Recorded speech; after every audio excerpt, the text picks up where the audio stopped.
tous, nous voilà dans une nouvelle édition de Covideo Mag. Bon, toujours avec David. Bonjour David. Bonjour Patrick, bonjour à tous. Alors David, on va parler aujourd'hui d'un nouveau système. Bon, même si la base n'est pas tout à fait nouvelle, mais il y a quand même des modifications. J'entends par là un système d'injection de CO2 de chez JBL. Voilà, tout à fait. Donc là, on va présenter la nouvelle gamme qu'on a évidemment, qui est sortie il y a très peu de temps chez JBL.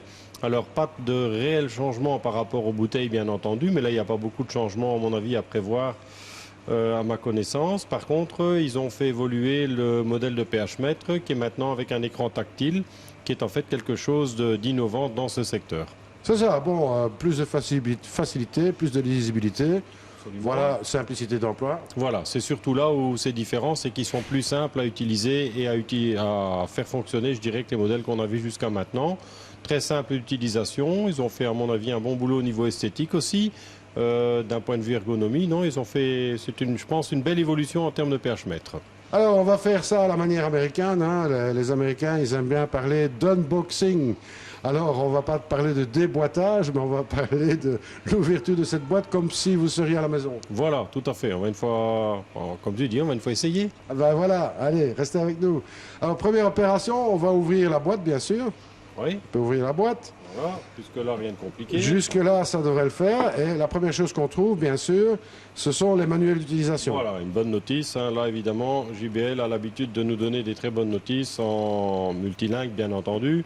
C'est appréciable. De plus en plus, on voit des articles où il faut télécharger les notices sur Internet. Bon, en soi, c'est pas une mauvaise chose d'avoir des notices sur Internet, mais pour ce genre d'article, c'est quand même pratique d'avoir un petit bouquin où on peut aller rechercher quand il y a lieu de trouver l'une ou l'autre fonction qu'on ne connaît pas nécessairement. Alors, bien sûr, il n'y a pas un bouquin, mais il y en a deux. Donc, bon, je ne sais pas si... Oui, il y en a un qui est en fait lié par rapport au kit de CO2 proprement dit, et puis l'autre qui est spécifique au pH mètre. C'est ça. Alors, on retrouve dans cette boîte plein de choses.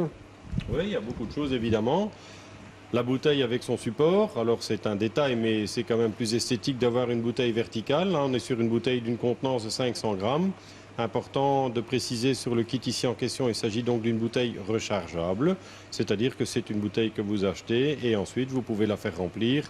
Le filet de l'entrée ou de sortie de CO2 étant universel, on peut la faire remplir un peu où on veut. C'est le genre de choses qu'on propose évidemment comme service ici chez nous. On a une machine spéciale pour le faire qui permet de les remplir directement. Donc vous venez avec votre bouteille vide et on vous la recharge directement. En quelques minutes, vous repartez avec la bouteille pleine. Alors, donc, le support, la bouteille. Sur la bouteille, on vient évidemment mettre le détendeur. On a deux manomètres sur le détendeur. L'un qui indique la pression dans la bouteille, qui est ni plus ni moins qu'un indicateur de solde de CO2 restant. Et l'autre, qui est en fait l'indicateur de pression dans le manomètre même.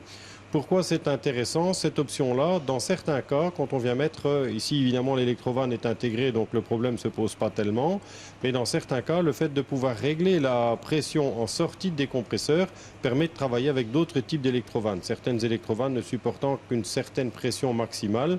Le fait de pouvoir régler ça, c'est un facteur évidemment important et intéressant. Et deuxième point, on a un réglage de débit qui est assez précis, assez facile, c'est important. Bon, sur des gros volumes, ça a peut-être un peu moins d'importance, mais quelqu'un qui a un volume d'eau qui est de 100 ou 200 litres seulement, ben, il pourra régler de manière assez fine l'apport en CO2. C'est ça. Alors bon, détendeur, double manomètre, électrovanne intégrée, ça c'est intéressant. Une vanne de réglage pour le débit. Oui. Alors après, ici, on a un petit boîtier qu'on peut d'ailleurs installer. Hein. Il y a une réglette derrière qui permet de l'installer. Il y a une réglette en aluminium qui permet de le fixer, tout en l'ayant encore... on peut le voir, hein, la réglette est donc, entre guillemets, on vient la fixer, mais on a toujours la possibilité de déboîter le pH mètre. Donc c'est toujours, tout en étant fixe, c'est toujours facile pour l'entretien de pouvoir le démonter. C'est ça. Alors bon, ce petit écran, bien sûr, qui aura toutes les fonctions de lecture et de commande, surtout de l'électrovanne, qui va injecter le CO2. Voilà, c'est donc lui qui va donner l'impulsion à l'électrovanne d'être en position ouverte ou fermée.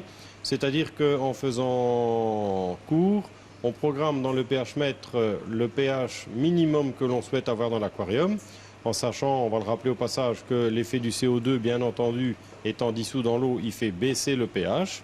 Donc l'intérêt de programmer le pH dans le petit système ici, c'est quoi? C'est d'être d'abord certain de ne pas avoir un apport de CO2 qui sera trop important, qui pourrait mettre en danger la vie des poissons. Hein, évidemment, quand on vient à un pH qui est trop bas, trop acide, ça peut brûler les poissons. Donc l'intérêt de programmer ça, non seulement on maintient un pH qui est stable, et on évite évidemment les risques d'acidité. Alors bon, bien sûr, ce petit boîtier, nonobstant le fait qu'il y a cette fixation à l'arrière qui permet de le détacher facilement, il y a un petit connecteur ici, hein, je ne sais pas si vous le voyez. Bon, ce connecteur-là va servir à connecter la sonde. Absolument, donc l'électrode pH qui vient se brancher là-dessus. Important de préciser aussi au passage, l'électrode pH, quand on peut, il faut essayer de la mettre à un endroit, dans la mesure du possible, abriter un peu de l'éclairage. Pourquoi ? Pour éviter le plus possible la prolifération d'algues sur l'électrode. Donc ça, c'est un point important. Et elle ne peut pas sécher, c'est-à-dire qu'il ne faut pas la mettre dans un endroit où, quand par exemple vous faites un changement d'eau, qu'elle se retrouverait de manière prolongée hors de l'eau. Alors on a encore d'autres petits connecteurs ici, je peux vous le montrer en détail. Ici un petit connecteur qui permet en fait de commander l'électrovanne qui se trouve sur le détendeur. Voilà, tout à fait, donc le raccord de l'électrovanne, le raccord de l'électrode pH, on l'a vu.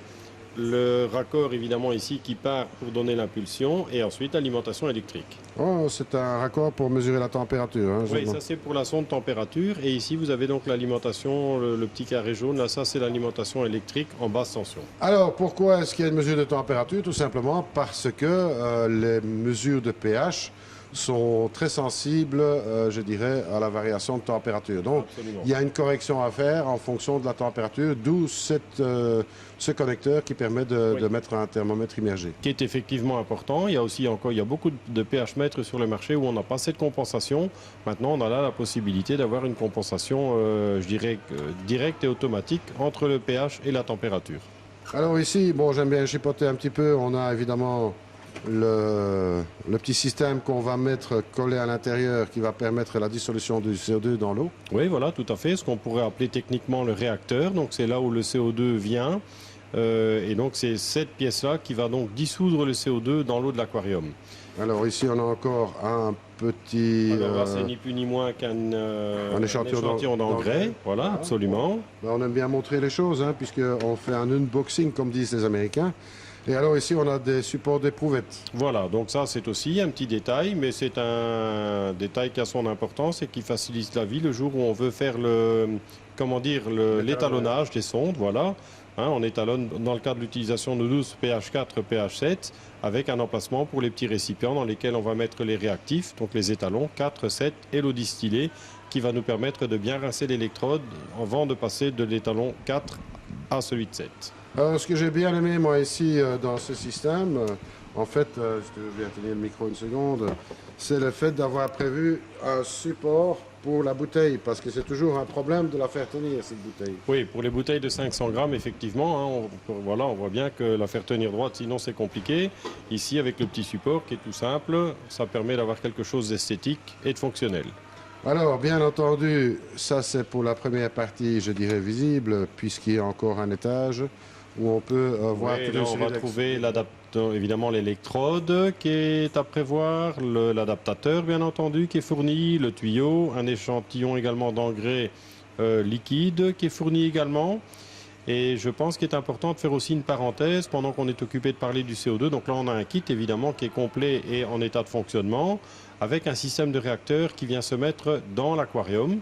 Alors, on a remarqué ces derniers temps des gens qui souhaitaient avoir un système de diffusion de CO2 efficace, mais qui étaient embêtés quant à avoir ce genre de système dans l'aquarium. Ce qu'on peut comprendre évidemment quand, par exemple, l'aquarium est vu sur trois faces sur les 4, c'est pas toujours facile à dissimuler et c'est pas non plus toujours quelque chose que les gens souhaitent d'avoir d'apparent. On a maintenant donc de chez JBL, on va montrer le système ici de diffusion directe de CO2, qui est donc en fait un système qui permet de diffuser le CO2 sans avoir de réacteur dans l'eau. C'est-à-dire que le principe étant simple, il vient se mettre au niveau du rejet du filtre. Évidemment, idéalement pour ça, il faut utiliser un filtre extérieur. Et on vient brancher sur le rejet du filtre, j'insiste bien le rejet et non pas l'aspiration, parce qu'il faut avoir un minimum de pression. Donc le rejet d'eau du filtre passe au travers du système qu'on a ici. L'arrivée de CO2 se fait ici sur le côté. En Y, on a une dissolution du CO2 qui est extrêmement bonne de par ce système. en ayant l'avantage de ne plus rien avoir besoin pour la diffusion du CO2 dans l'aquarium même. Alors là, évidemment, bon, on remonte évidemment vers, je veux dire, l'entrée de Oui. l'eau dans le bac. Mais un conseil à donner quand même, malgré tout, par rapport à ce système-là, si vous utilisez une rampe de rejet, faites le rejet sous l'eau, sans quoi vous allez dégazer tout votre CO2. Oui, absolument. Il faut savoir que oxygène et CO2 ne font pas toujours bon ménage. C'est un équilibre à trouver, mais on part du principe que les gens qui mettent du CO2, c'est le but d'avoir des plantes. Et le fait d'avoir des plantes en quantité dans un aquarium, elles dégagent l'oxygène dont on a besoin la journée en présence de CO2. Important de faire une parenthèse là-dessus aussi.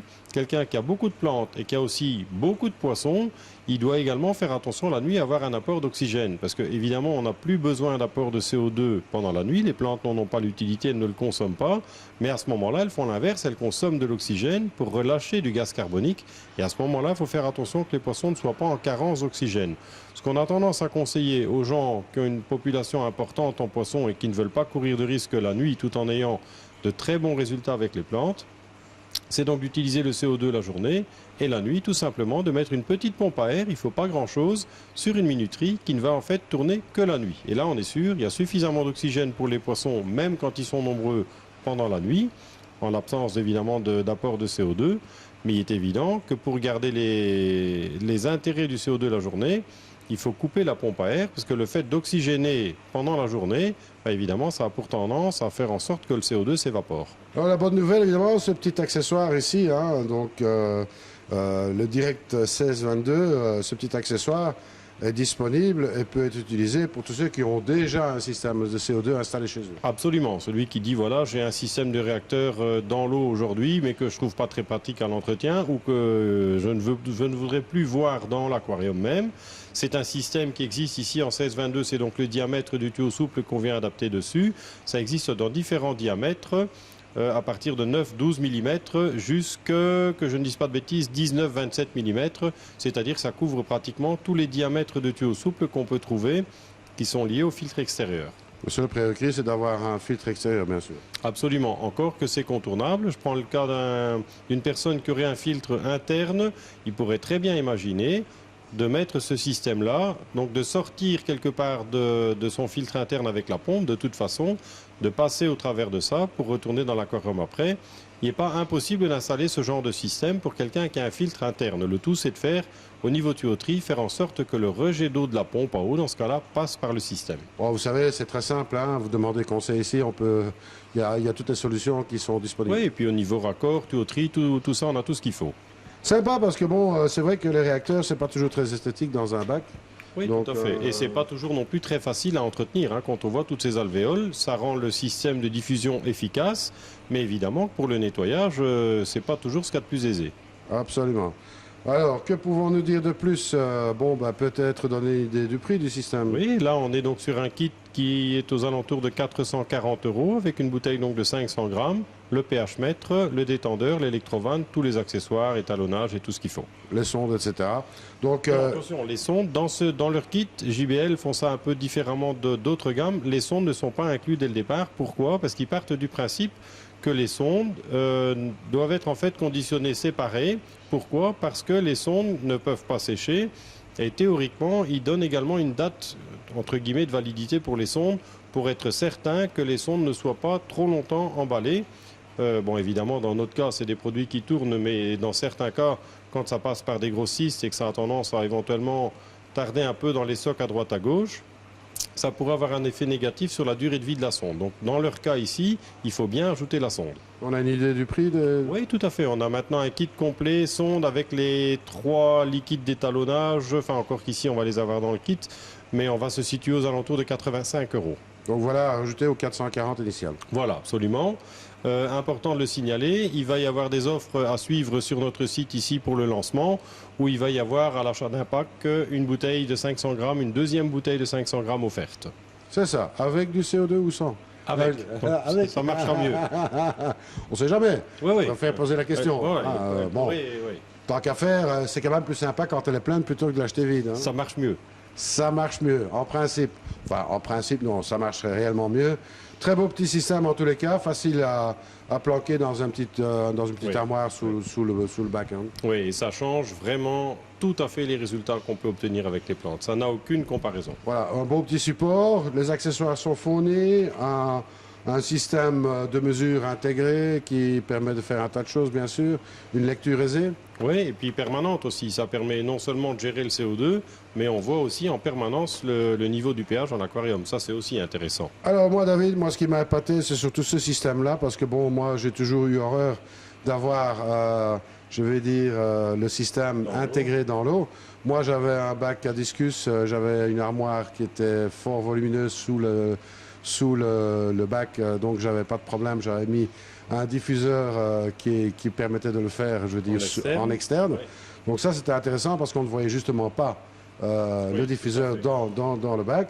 Mais maintenant, ce système-là, c'est encore 100 fois mieux. C'est encore vraiment plus pratique. Bah, c'est compact, ça permet d'avoir une dissolution qui est vraiment très très bonne de par le système des membranes qui est intégré. Non, c'est un système qui est performant, qui est évidemment discret puisqu'on peut le mettre à l'extérieur et de ce fait-là, il est nulle part apparent dans l'aquarium et qui est surtout efficace. Une gamme de prix pour cet appareil? Oui, je devrais vérifier en fonction des diamètres, il y a des petites différences, mais je pense qu'on se situe entre 30 et 45 euros pour le plus gros modèle. Donc, allez, bon, c'est pas encore un truc qui va... Non, c'est Qui pas plus va- coûteux qu'un réacteur. Ah, voilà, exactement. Sauf qu'il y a quand même moins d'entretien. Absolument. Parce qu'il n'y en a pas du tout, hein, si ce n'est que de l'installer. Et puis Oui, voilà. et puis c'est bien fait, il y a des pressés-tout pour s'assurer que les tuyaux ne puissent pas bouger une fois qu'ils sont raccordés dessus, que ce soit les tuyaux d'eau ou le tuyau de CO2. Non, c'est quelque chose, c'est vraiment une option intéressante. Rapide à mettre en œuvre, ce qui vous permet de vous dispenser du réacteur dans le bac. Moi, je trouve que c'est une excellente idée. Bon, David, de toute façon, ici, bon, c'est une des rares nouveautés qu'on a pour cette saison 2016, puisque, en fait, on entend un grand événement, c'est à Interzoo. Oui, en fait, tous les 2 ans, pour ceux qui ne le savent pas, il y a le salon international dans notre branche, et donc une année sur deux, c'est tout le temps au mois de mai, et beaucoup de fabricants attendent évidemment cette période pour montrer évidemment leurs nouveautés et créer l'événement sur le premier salon mondial de notre secteur. Alors, David, on essaiera de faire un petit reportage là-bas sur place, hein, voir un petit peu quelles sont les grandes tendances pour cette année 2016. Et puis, on aura certainement l'occasion de découvrir aussi de nouveautés là-bas. Ah, il y aura des nouveautés. Nous, on va essayer évidemment de les présenter le plus vite possible et bien entendu, comme d'habitude, de les avoir le plus vite possible disponibles en magasin. Donc, attendez-vous à ce qu'après le mois de mai, on ait toute Début une... juin, en étant réaliste. Début juin, on aura toute une série d'Aquavivomax sur les nouveautés 2016. Absolument. Eh bien, il ne reste plus qu'à être attentif. N'hésitez pas à vous abonner sur YouTube pour être informé des prochains Aquaviomag. Et puis, bon, moi, je te remercie, David. Et puis, Merci je à te toi. dis bon salon Interzoo. Merci. Et puis, à très bientôt. Restez avec nous et surtout, ne soyez pas sages. Salut à tous.